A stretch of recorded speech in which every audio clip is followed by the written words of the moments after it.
Hello guys! Alright, are you ready for Bolivia? This episode is going to be magical. We're taking you to the world's largest salt flat, where the line between earth and skies disappears. You will see bubbling geysers, mineral-rich hot springs, active volcanoes, Bolivian pink flamingos, and so much more. Grab your snacks and favorite drinks, and let's dive into this 3 days adventure together. My name is Lana, and you're watching Sweet Journey. Welcome.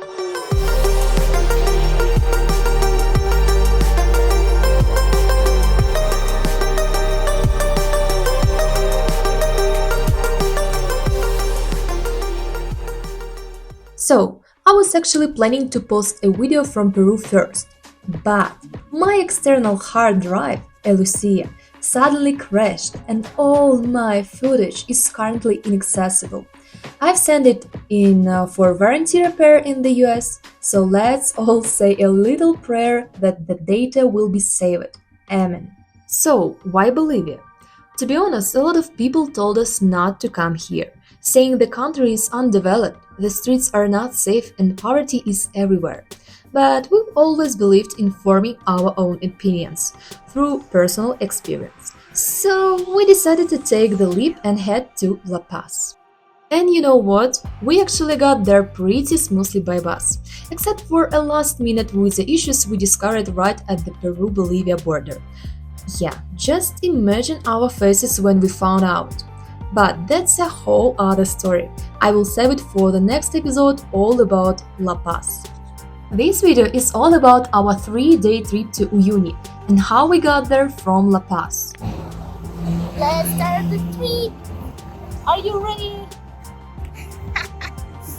By the way, this might surprise you, but in La Paz, the main form of public transportation is actually a cable car system.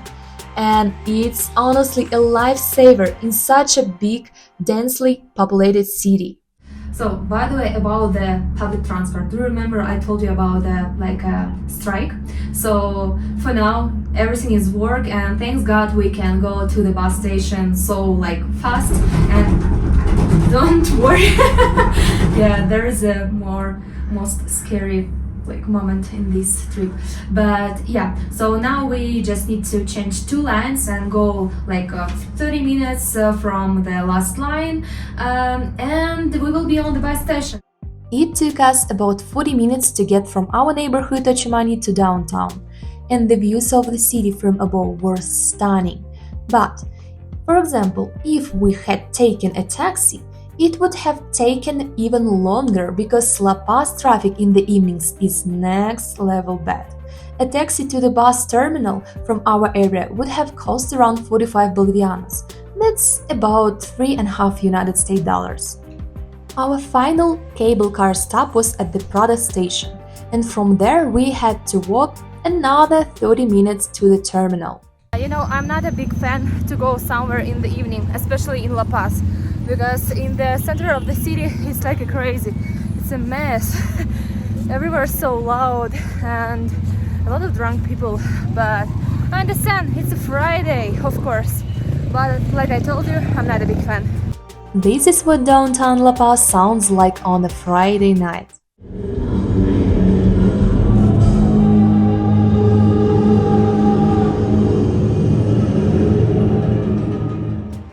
Once we arrived at the bus station, I realized how much I miss this kind of travel chaos.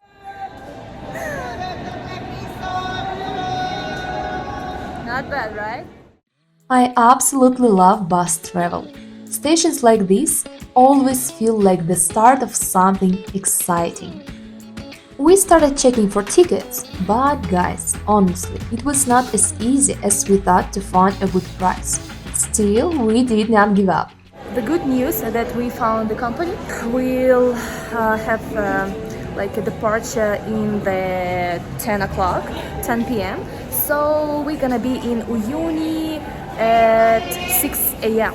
So yeah, and the price for one ticket was 90 Bolivians. And actually it's a good price because everywhere will be around 120. We had about 2 hours before our bus was leaving. So, we decided to kill some time and play at the claw machines. Spoiler alert, we spent 10 bolivianas, won 0 toys and ended up with a disappointed kid and a slightly heartbroken me, who we were trying to win the toy for.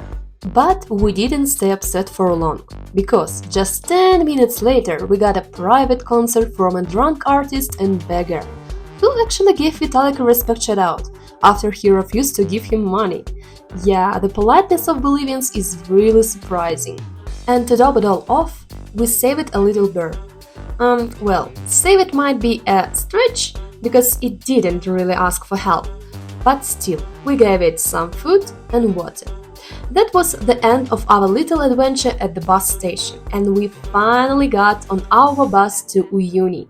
What I really like about the Bolivia and Peru, that's all like bus is so comfortable. You don't need to worry about the seats, because you can sleep so well. That's why we choose all the time the buses, not the plane. The biggest surprise that in the bus we have Wi-Fi. Yeah, we had never had a Wi-Fi in the bus, and there is a what? So it's impressive. Look at this. I can sleep literally lying on this chair.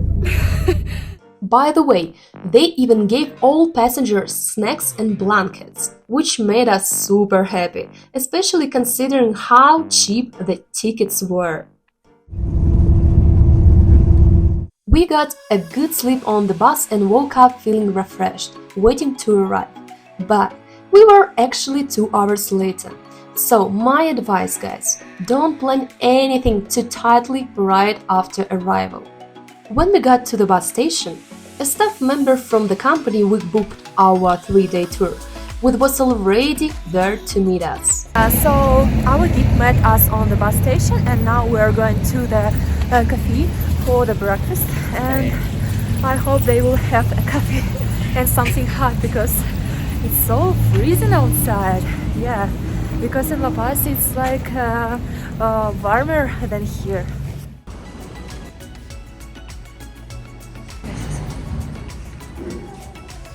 Breakfast was tasty, but to be honest, we were already hungry again a couple of hours later. So make sure to always bring some snacks for trips like this. After breakfast, we went to the company's office to pay for the tour, get a quick briefing, grab some water and sleeping bags, and head out with the whole group to our first stop. But before that, protect your face, guys. By the way, here is a company I highly recommend. The price for 3-day tour per person was $100, and it included the whole list of places from this file.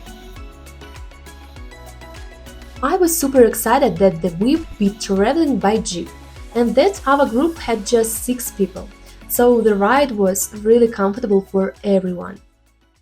Alright, our first stop was the train cemetery. Why is this place interesting? At the beginning of the 20th century, these trains were Bolivia's golden mode of transportation. They were brought from England to transport silver and tin. But when the mines closed, the railway was abandoned due to the collapse of the mining industry in the 1940s. Imagine this. Instead of taking the equipment back, the companies just left it here to rust. Why? It's a good question, because Uyuni is located at 3,700 meters above sea level, and getting the trains back down would have been way too expensive. Fun fact, the oldest train here is from the same era as the Titanic, built around 1900-1920s.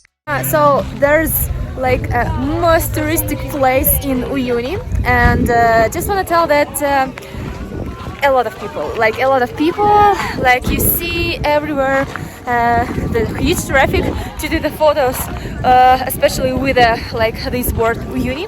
But at the same time, it's a good experience to look at this old trains, which unfortunately doesn't work. And yeah, you can take a lot of pictures here and like enjoy with a beautiful views on the like these mountains with the snow tops. I like it, and I hope I will take a couple of pictures on these trains. Yeah, it's good. Do you like this area? It was pretty normal. Normal, okay. This place for him normal, but I really like it. And for one option of this like tour, I think it's a good idea because I love that trains. so it was trains cemetery, and it was good. Yeah. But here is my tip. Come here early in the morning, for example, at sunrise or at sunset, when there are no crowds. You will really get to enjoy the scenery, and at night the starry sky here is just magical.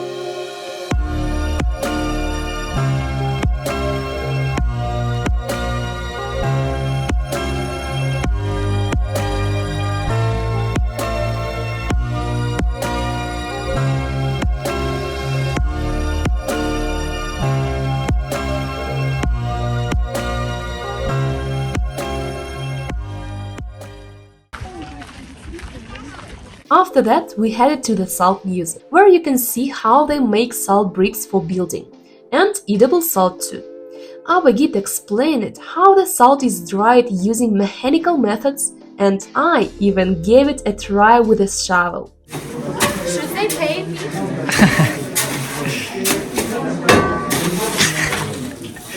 Сільська дівчина. Then we saw how they process the salt to make it safe to eat. The machine we call in Quechua chancadora or chancar is like the break salt, okay? So they mix 95% of salt and 5% of iod and it's ready for eat. Dry salt mixed with iodine and is ready for eat for sale, okay? This plastic, very easy. They close the plastic bag in 2 seconds. 2 seconds. Look, come please.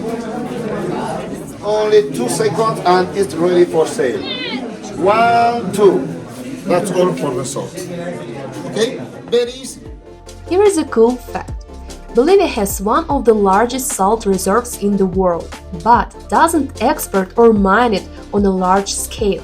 Why?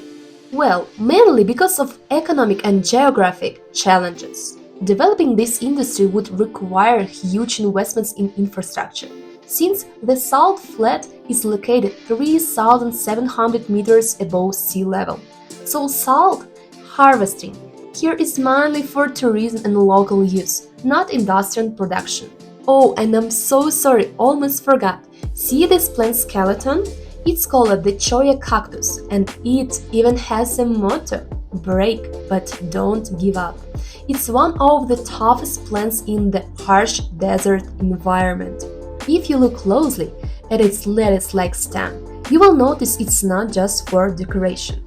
These segments act as water reservoirs. So, even if it breaks from the wind, for example, it can still survive and keep growing thanks to its natural water system. We wandered around the museum a bit more, and then we were handed rubber boots, which we were going to wear for the rest of the day. Why rubber boots? You are about to see for yourself.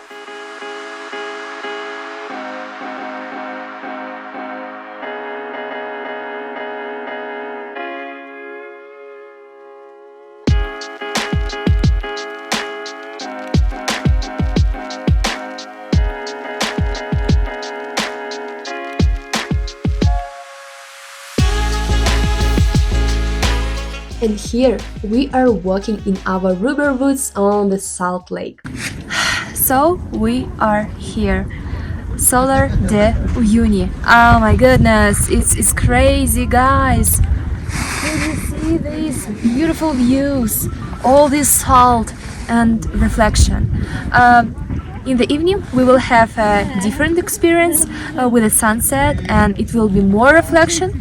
But oh my goodness, I'm so happy to be here. Honestly, I felt like a kid splashing in bubbles after the rain. I want to tell you why Salar de Uyuni is considered one of the most beautiful and famous places in all of Bolivia. First of all, it's the largest salt flat in the world, with an area of 10,582 square kilometers, about the size of Cyprus or Jamaica, and it holds around 10 billion tons of salt. But what makes it truly magical is the mirror effect. Just look at this. A thin layer of water creates a perfect reflection of the sky, making you feel like you are floating between heaven and earth. We can only see this mirror effect during the rain season, from November to March. Even though we visited it mid-April, we got lucky. In 2025, there was heavy rainfall, so the mirror was still here. Right now, this place serves as a touristic attraction, and in the 2000, the famous movie Star Wars The Last Jedi was actually filmed here. Look at these shots. Even Naughty Boy La La La feat. Sam Smith used this atmospheric location for their music videos. For the volcano. That is the Tunupa volcano, okay? The last eruption of the volcano 1.4 million years ago, okay? This is the rest of the salt from the sea. 40,000 years ago, all this area, one lake, Minchin Lake. About 40,000 years ago, there was a huge freshwater lake here called Lake Minchin, which later became Lake Tauca, and then Lake Cayapasa. But due to the climate change, warming and drought, combined with the tectonic shifts in the Andes, which blocked water from flowing out, the lake dried up. What remained is this hyper-salty flat. So this desert every year getting bigger and wow, and you will ask why? Because of the rain, because of this process, or like something like that. And yeah, so we just need to enjoy.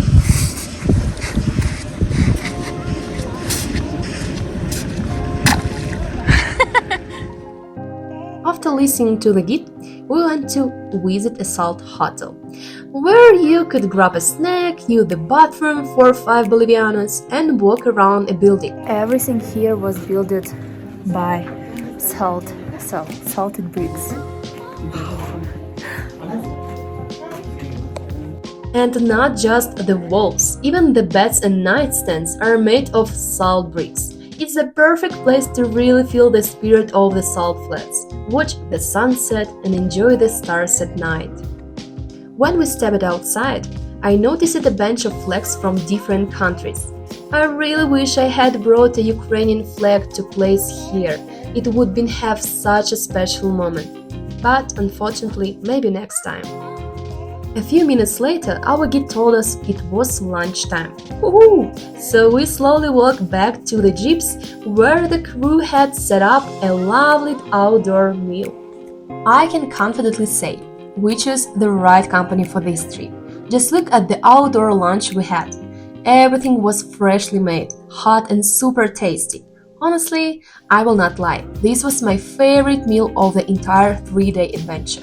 Oh, and by the way, we even got served apple pie at the end. I totally forgot to film it before I took a bite. So here it is, half eaten and surrounded by quinoa. Sorry guys. After lunch, we had one of the most memorable shots ever. It was hilarious, just look at how it turned out.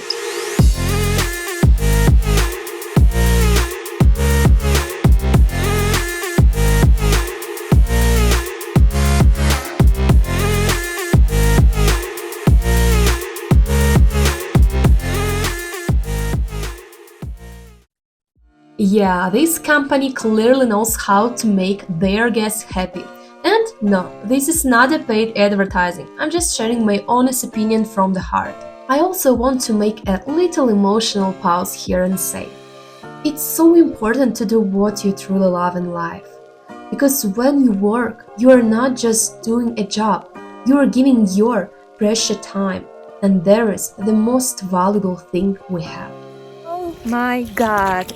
Oh, all these feelings like inside me, I can't even explain with the words, because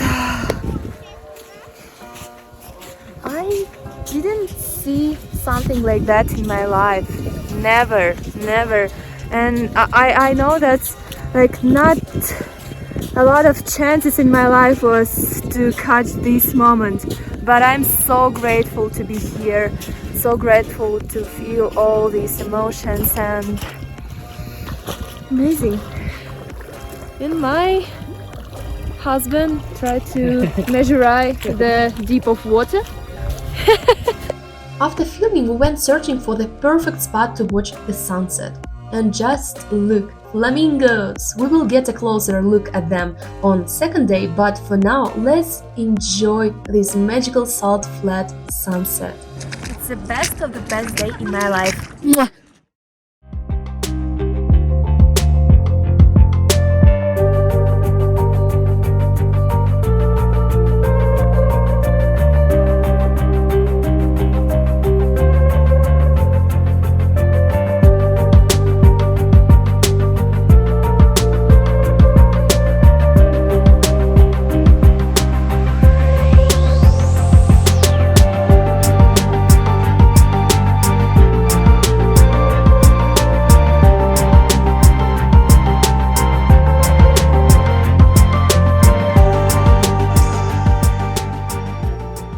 Our guide surprised us with wine and snacks, so we could warm up and enjoy the view, because after sunset it got pretty chilly. Can you imagine? It was plus 20 degrees during the day, but it drops to -5 at night, so it was pretty cold. That moment really took us by surprise. The sun was setting on one side, and on the other, a full moon was rising from behind the mountains. We honestly felt like the luckiest people on earth. To be honest, this place made me reflect. You really don't need that much to be happy. Society keeps telling us we should do this or should have that, but in reality, the only thing we should do is be happy and free, and that's exactly what I felt that evening.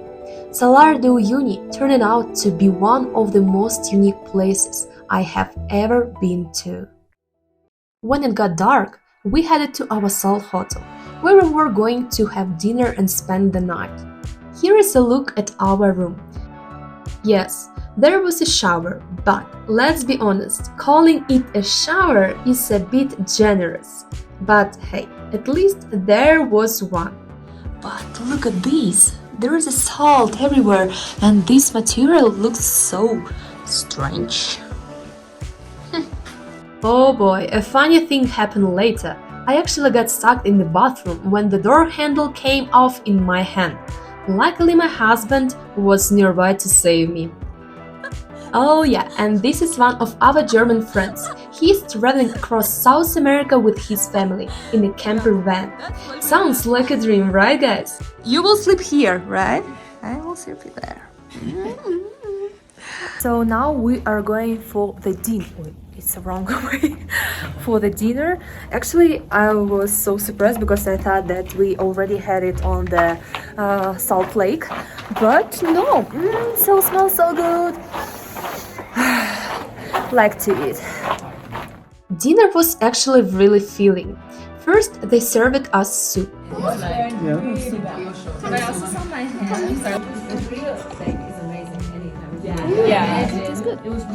And then we got potatoes, sausages, and vegetables. Honestly, we were happy and full.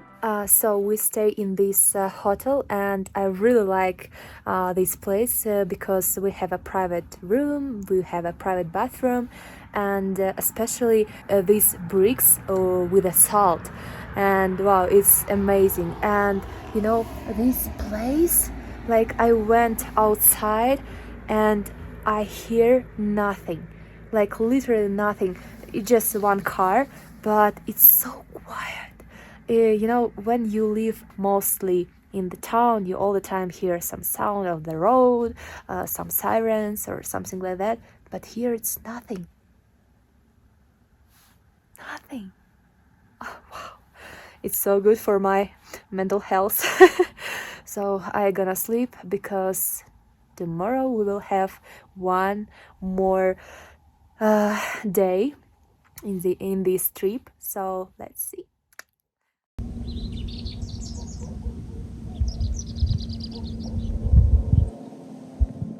Good morning. Here I'm trying to say something, but honestly, my brain can't form thoughts, not just in English, but even in my native language. Yeah.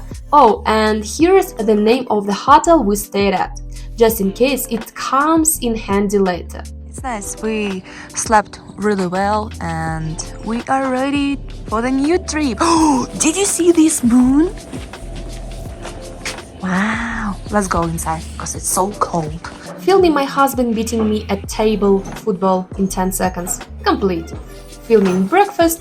Totally forgot. Yeah, breakfast was decent. I just wish I had filmed it. So we had a breakfast, but I forgot to shoot it. But we had eggs, coffee, cacao with tea, some bread, butter, which actually margarine, and papaya. It was good for breakfast. I think it's enough. So now our driver already waiting for us. So I just need to grab my husband and let's go. After packing up, our guide and driver were already waiting outside. So we loaded our stuff into the jeeps and hit the road to our next stop, San Cristobal. So guys, we made our first stop in San Cristobal city. And our guide told us there is the most rich city in Bolivia because of the minerals. I hope that we will go somewhere with a beautiful view because everywhere like amazing mountains. But let's see. This is not just any town. It's actually the richest town in Bolivia, home to one of the largest mining sites in the world, with huge reserves of zinc, silver, and lead. Fun fact, this town would not even exist if it were not for the miners. When we arrived, we were hit by icy air. The harsh climate and high altitude make it far from a tourist hotspot. But for us, it was a quick stop on the way to a magic spot where the rocks feels like they are alive and the mountains surround you like a painting. So guys, the shape of these rocks because of the wind and sun, and if you see these forms, it's I can't even compare with something because it's like uncomparative. I don't know how to explain more correctly, but it's insane. It's so beautiful. And do you know, I remember the pictures and painting by Dali, and it's remind me something from this place. Maybe I'm not wrong. Let's see. Interestingly, Dali never visited Bolivia, and the paintings have no real connection, but locals were inspired by his surreal style and named the place Siloli Desert. Scientifically though, these rock formations are the result of volcanic rock erosion. No surprise, since Bolivia has over 50 volcanoes, both active and dormant. Of course, I had to climb one, and here's the proof. I will not lie. It was freezing, so we ran back to the jeep to warm up, but take a moment to enjoy the beauty of this surreal, peaceful place.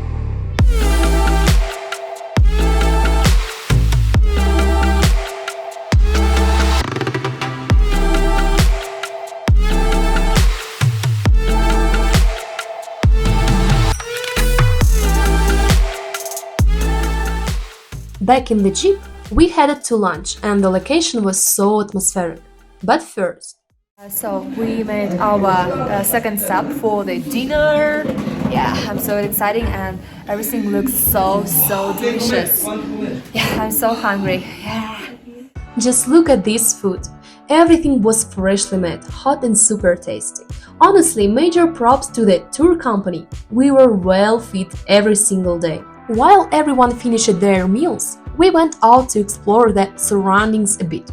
By the way, we were only a few dozen kilometers away from the Chilean and Argentinian borders.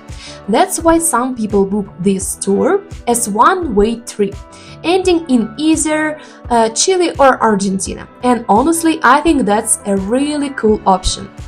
After a little mountain stroll, some bird watching and nearly soaking my shoes in a stream, we headed to one of the highlights of the day, Laguna Hedionda, home to beautiful wild fauna and flamingos.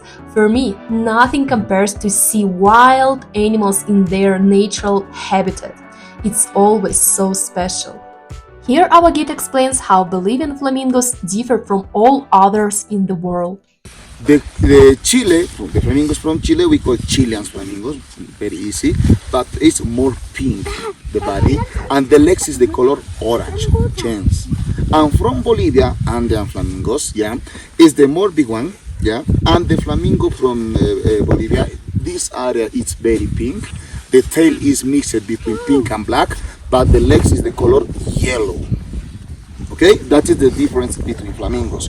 Never they mix. Never. Their mating season runs from November to February, with a peaking around December to January.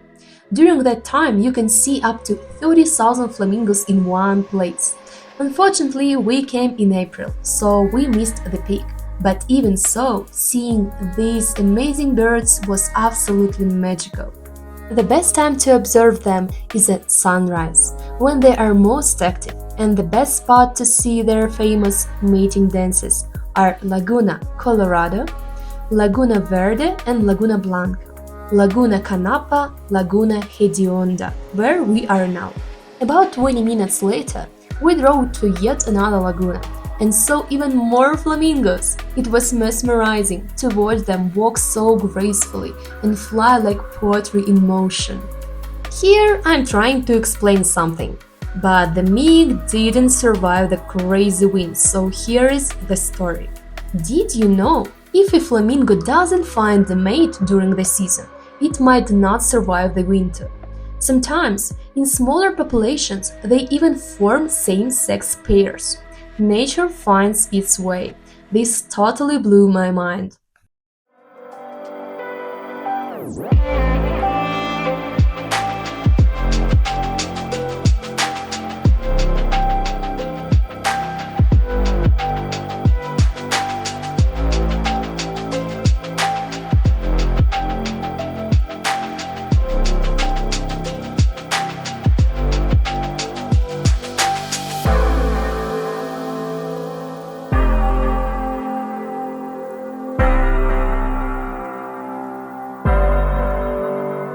This place really made me reflect on life. Honestly, I used to think happiness meant a house, a car, a fancy job, and a big paycheck. But today, I have that version of life behind. Now it's just me, a suitcase, and travel, and I've never been happier. This was the best decision I ever made. That and marrying my husband, of course. Because in moments like this, surrounded by nature, you feel free, fulfilled, and truly alive. The emotions you get while traveling, they are priceless. You will never forget them. Okay, enough philosophy, right? Back to the trip. Funny story. I thought I was filming my husband admiring the view. Turned out it was a random man peeing behind the rock. I'm sure he was just as surprised as I was. Apologize, sir. Anyway, here comes my actual husband running to the car. Everyone was waiting for us again. Time to head off to the next spot, Desert de Siloli. Look how the jeeps kick up that fiery trail in the dust. Stunning. Also, these 4 days were a total internet detox. And you know what? It was not even hard. Who wants to scroll a phone when this is your view? The Siloli Desert is famous for its wind-carved rock formations, and the most iconic one is the Árbol de Piedra, or stone tree. Some rocks look like trees, some like faces, or even masks. Tell me, do you see it too? It's not a wonder people often compare this place to Dali's paintings. Truly surreal.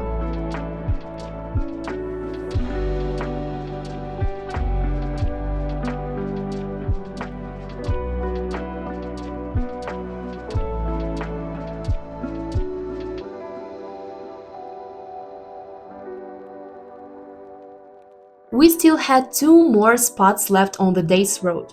One of them, the legendary Laguna Colorado or Red Lagoon. So, why is it red? It's thanks to Dunaliella salina algae and mineral cocktail of boron, gypsum and sodium, plus flamingo poop. Yeah, their droppings act like fertilizer and boost algae growth. This lake is like something from Mars, a rare combo of biology and geology. You will only find similar lakes in Tanzania or Azerbaijan, but Bolivia's version is the highest, sitting at 4,278 meters. Despite the altitude, we were feeling great, so we decided to grab a coffee. Now we are going for the coffee, and over here, thanks God, we have some coffee shop, and I hope that we will get some great coffee or just coffee, you know.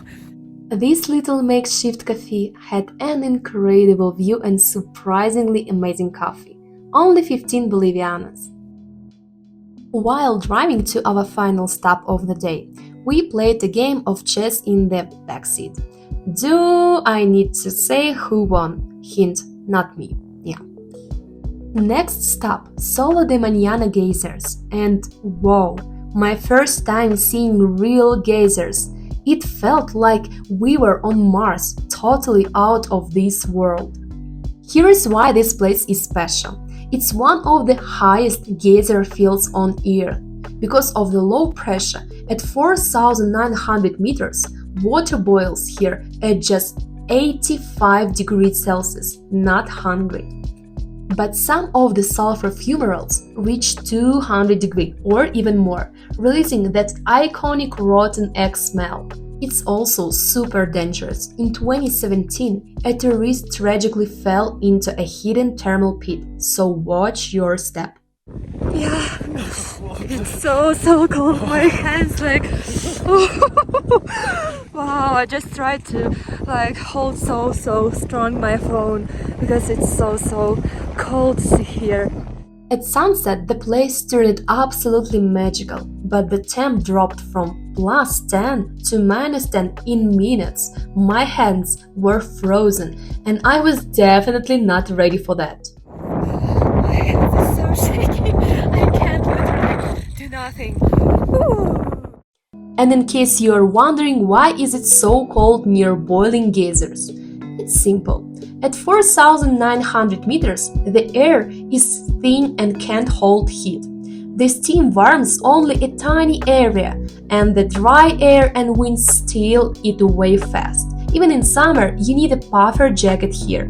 Eventually, I could not feel my fingertips anymore and ran to the jeep to avoid frostbite. See that structure? Not a factory. It's an experimental geothermal station built in the 2010s by Japanese and Bolivian teams. But it's been non-operational since 2019, too extreme for most equipment to handle, especially with that aggressive hydrogen sulfide. Some locals do harvest solidified sulfur from fumaroles by hand. It's used in agriculture and medicine. As the night fell, a bright yellow moon rose over the silent desert. It lit up our path like a lantern. When we arrived at our hotel, I was so excited. We were literally sleeping in the desert. The sky was full of stars, the silence was unreal, and the full moon made it all feel so romantic.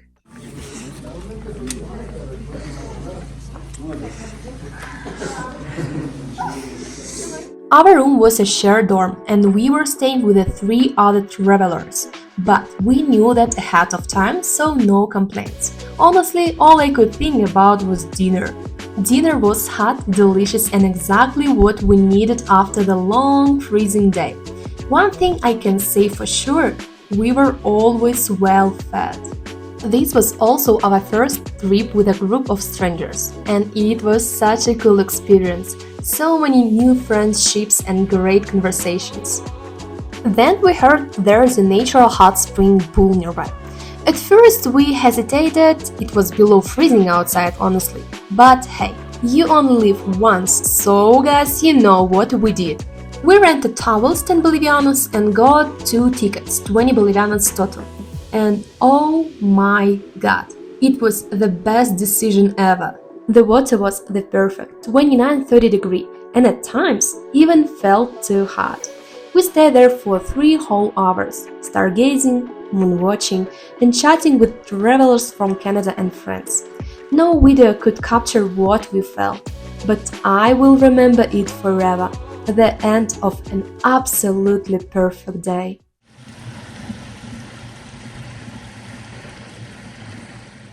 Guys, we loved it so much yesterday that we decided to wake up at 5 am today and come for another swim. Our ticket was valid for full 24 hours and the hot spring pool is open 24/7. Just take a look at this sunrise.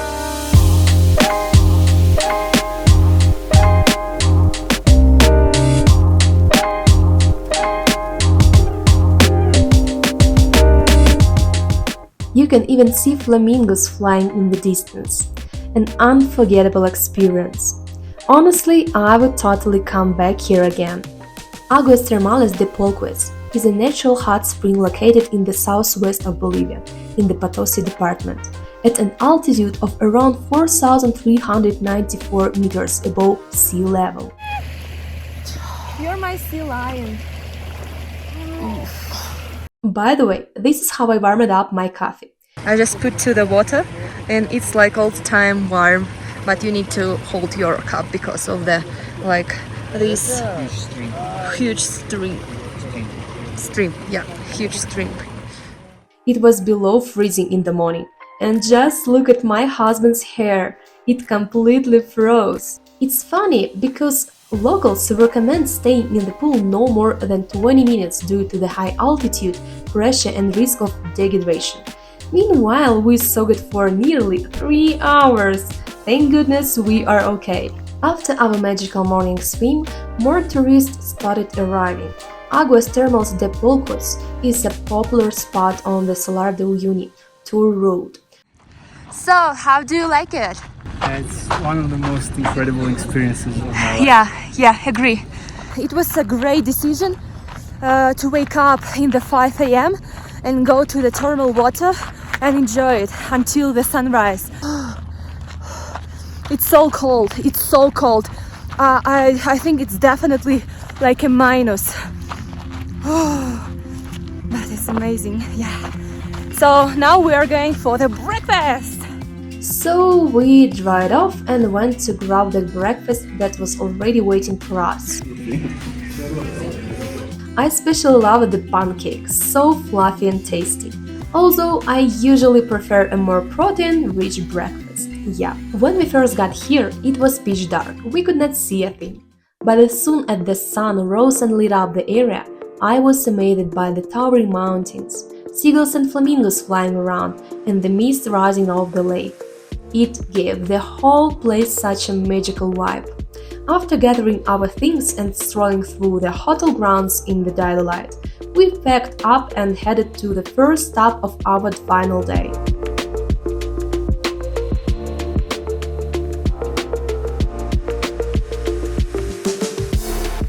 Our guide gave us a choice, either relax at the hotel or drive to the Laguna Verde and Laguna Blanca. But there is a nuance. You can only see the lake in this iconic acid green color after 11 am, when strong winds stir the water. We were scheduled to arrive around 9 am, so we knew we will not see that green. But still, we didn't want to just sit around, so we went anyway. Though in hindsight, knowing what's happened next, we might have preferred chilling in the hot springs. When we arrived at Laguna Verde and Blanca, our guide gave us a bit of background. 5 minutes more you can arrive to migration, Bolivia migration, and it's very near to Chile. So you can arrive in 10 minutes, walking maybe 1 hour, no? From here. And Chile, behind the mountains, but over there, approximately 100 kilometers more you can arrive to Argentina. So this area we call tripartita in Spanish. Tripartita is like 3 small places together, yeah, between Argentina, Chile and Bolivia. Okay? Now, I'm speaking about the area. Over there you can see the volcano, Licancabur volcano. Yeah, if we speak in Pucara, the exact name is Licancajur. Licancajur, but in Quechua is Licancabur.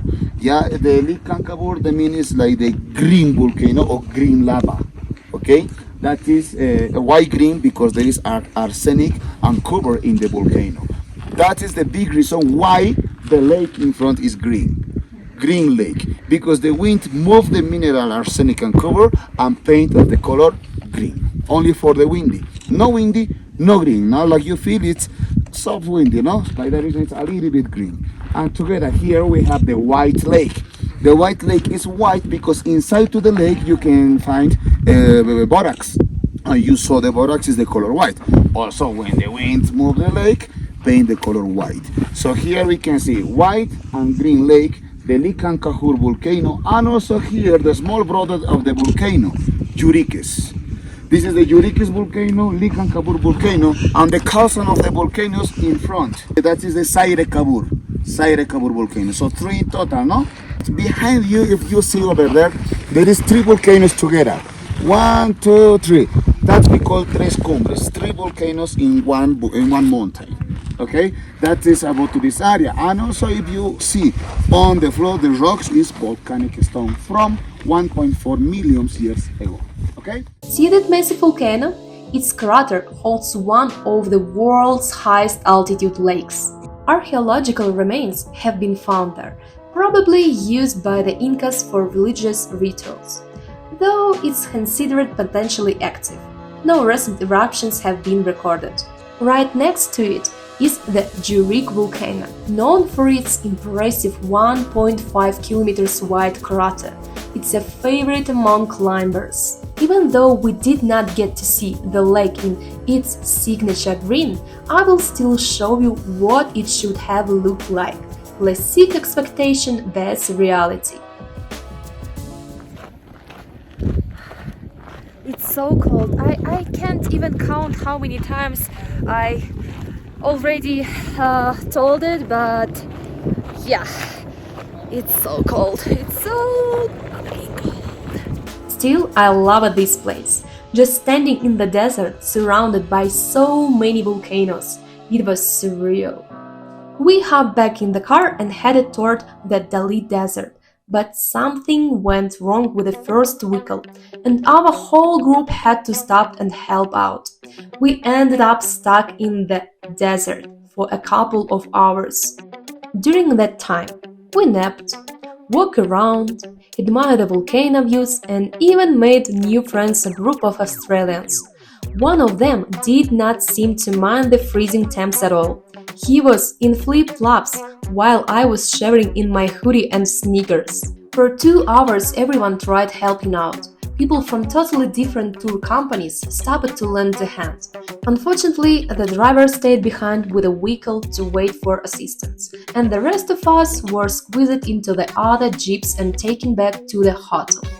We only got to see the Dali desert from afar since we had no time left to explore it. There was one unexpected bonus though. We saw a wild fox. She came up to us looking for food. But guys, please never feed wild animals. It messes with the food chain and makes them depend on people, which eventually leads to them losing their hunting instincts and dying. The first thing you can do is admire them without interfering. When we got to the hotel, we picked up the rest of our group and little bit watched the cute llamas wandering around. And now we went to our hotel to pick up the guys who didn't want to go like in the Verde Laguna. And next up will be for the lunch in 2 hours. Yeah. So what I want to say, what I want to tell you, it was good, it was fun, and you know what, you can't plan everything, and you just need to be in the positive mood with a positive energy, because like there is a most important thing. So yeah, next stop for the lunch.